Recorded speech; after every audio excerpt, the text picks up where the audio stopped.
அருமை தமிழர்களே, சிவகுமாரின் அன்பான வணக்கங்கள்.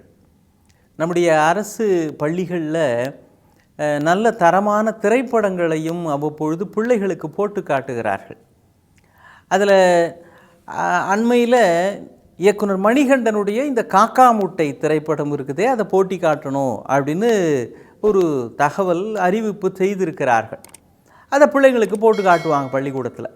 அது ஒரு நல்ல திரைப்படம். இப்போ அதை பற்றி நான் பேச போகிறது இல்லை. அந்த படம் நீங்கள் பாருங்கள். அந்த படத்தினுடைய இயக்குனர் மணிகண்டனுக்கு தேசிய விருது கிடைத்தது. அதுவும் உங்களுக்கு தெரிஞ்சிருக்கும் சில ஆண்டுகளுக்கு முன்னால்.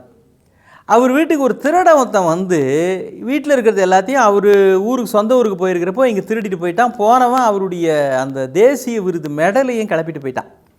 அப்புறம் ஒரு 2 நாளில் திரும்ப அனுப்பிச்சு, ஐயா உங்களுதெல்லாம் எனக்கு, ஆனால் இந்த விருது மட்டும் உங்களுக்கு கொடுத்துருக்குறாங்க, அது உங்களுக்கு தானே அவன் திருப்ப கொடுத்துட்டான். அதை படிக்கிறதுக்கு இனிமேல் அந்த மணிகண்டனால் அந்த திருடனை மறக்க முடியாது. விருதை மறந்தாலும் அந்த திருடங்கிட்டேருந்து திரும்ப வந்த விருது இருக்கே, அதை மறக்கவே முடியாது. என்ன காரணம்னு நினைக்கிறீங்க? கொஞ்சம் இது வித்தியாசமாக இருக்குல்ல. திருடனிடத்தில் கூட ஒரு நல்ல மனம் என்று ஒன்று இருக்கிறது.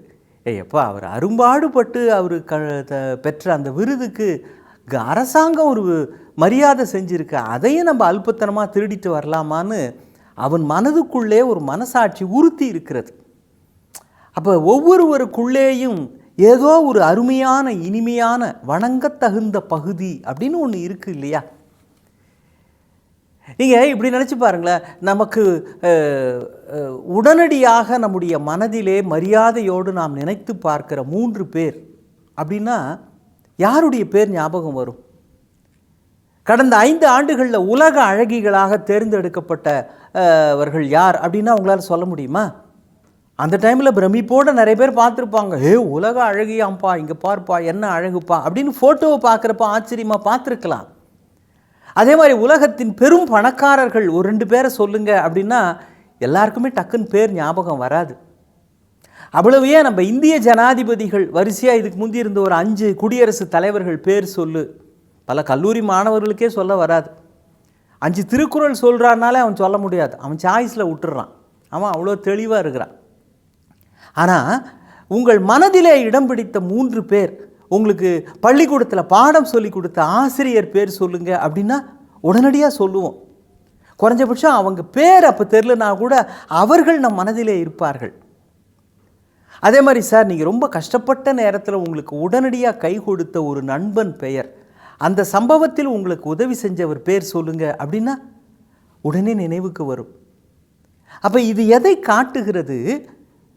மனிதர்கள் பல்வேறு வகையானவர்களாக இருக்கலாம், பணத்தினால, அந்தஸ்தினால, தகுதியினால், கல்வியினால். ஆனால் என்றைக்குமே ஒருவருடைய குணத்தை வைத்துத்தான் நாம் அவர்களுக்கு மதிப்பு தருகிறோம். ஒருவருடைய மனதின் நிறத்திற்குத்தான் மரியாதை தருகிறோமே தவிர அறிவின் தரத்திற்கு அல்ல. மனதின் நிறத்துக்குத்தான் மரியாதை. அறிவு அவர் என்ன வேணால் படிச்சிருக்கலாம், அவர் MA, MSc, PhD என்ன வேணால் படிச்சிருக்கலாம். படிப்பு, அதனால் பெற்ற அறிவு, அதனால் பெற்ற சம்பளம், சம்பாத்தியம் எல்லாம் 2ஆம் பட்சங்க. நீங்கள் கஷ்டப்பட்டு உங்களுக்காக ஒருவர் ஒரு நேரத்திலே உதவி செய்தார்னா அந்த நேரத்தில் செய்த அவர்தான் மனதிலே முன்னிற்பார். அதனால தான் யாரையும் விட அம்மா அப்பாவுக்கு அதிக முக்கியத்துவம் ஒவ்வொருவருடைய மனதிலும் இருக்கிறதுன்னா நம்மை வளர்த்தவர்கள் அவர்கள், அன்பு காட்டியவர்கள் அவர்கள். அறிவுலாம் அடுத்தது தான். மனதிற்குள்ளே இருக்கிற இந்த நிறத்தினுடைய வேறுபாடு தான் மனிதர்களுடைய தரத்தினுடைய உயர்வை தாழ்வையே காட்டுகிறது. இங்கிலாந்தில் 2ஆம் ஜோசப் அப்படின்னு இராணுவத்தில் பணியாற்றிய ஒருவர் ஓய்வு பெற்று விட்டார். அவர் ஓய்வு பெற்ற பிறகு ஒரு நாள் அந்த மன்னருக்கு ஒரு கடிதம் ஒன்று வருகிறது. நான் இந்த இங்கிலாந்து இராணுவத்தில் தான் ஜெனரலாக இருந்தேன். எனக்கு இப்போ 5 பிள்ளைங்க, எனக்கு 5 பிள்ளைங்களுக்கு உணவளிக்கக்கூடிய அளவுக்கு கூட வசதி இல்லை. அதனால் அரசர் ஏதாவது எனக்கு உதவி செய்ய முடியுமா அப்படின்னு ஒரு கடிதம் வருகிறது. இதை பார்த்த அரசர் பதறி போயிட்டார். என்னடா நம்முடைய இராணுவத்தில் ரெஜிமெண்ட்டில் இருந்த ஒருத்தர் பிள்ளைங்களுக்கு சாப்பாடு போடுறது கூட வழி இல்லாமல் இருக்கிறாருன்னா என்னது, அவங்களுக்கெல்லாம் ஒன்றும் பென்ஷன் கிடையாதா, அவங்களுக்கு ரிட்டையர்மெண்ட் பெனிஃபிட்லாம் எதுவுமே கிடையாதா, ஒரு மிலிட்ரியில் இருந்தவரை இப்படியா அம்போன்னு ஒரு அரசு விடுவது, இது என்ன ஆச்சு, நேரடியாக போய் பார்த்துருவோம் அப்படின்னா அங்கே 6 பிள்ளைங்க உட்காந்துருக்குறாங்க. 6 பிள்ளைங்களுக்கும் இவர் ஏதோ ஒரு பிரெட்டு துண்டு அதை காலை நேரம் அப்படி டீயில் துவச்சி ஒவ்வொரு பிள்ளைங்களுக்காக ஊட்டி விட்டுருக்கிறார். பார்த்த மன்னருக்கு கொஞ்சம் ஆச்சரியமாக இருக்குது. ஏன்னா அவருடைய 6 பிள்ளைகள்னால் ஏறக்குறைய எல்லாம் ஒரே சாயலில் இருக்கும் இல்லைங்களா.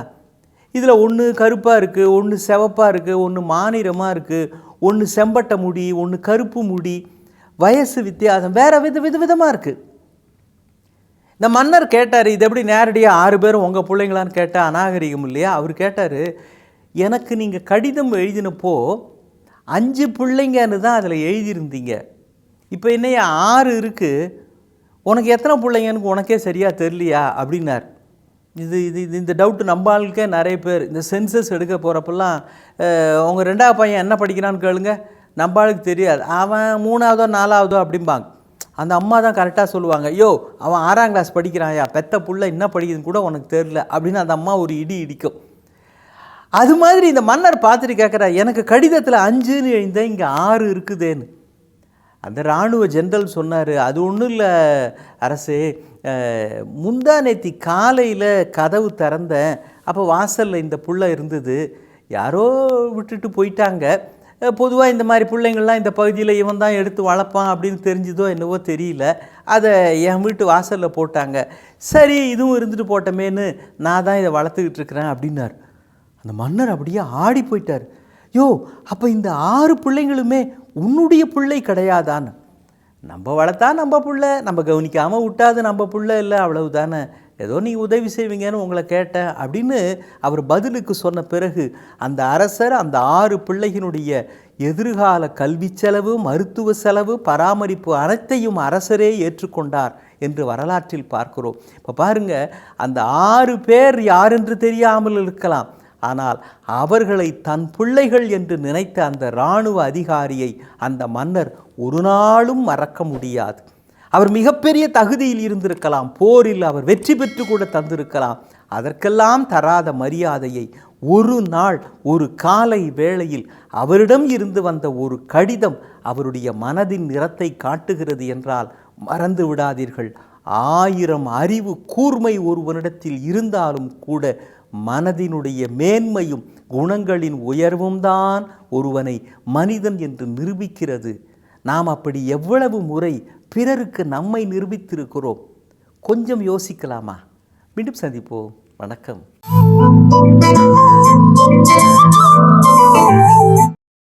இன்னும் பல வீடியோக்களை காண சன் லைஃப் சேனலை சப்ஸ்கிரைப் பண்ணுங்க.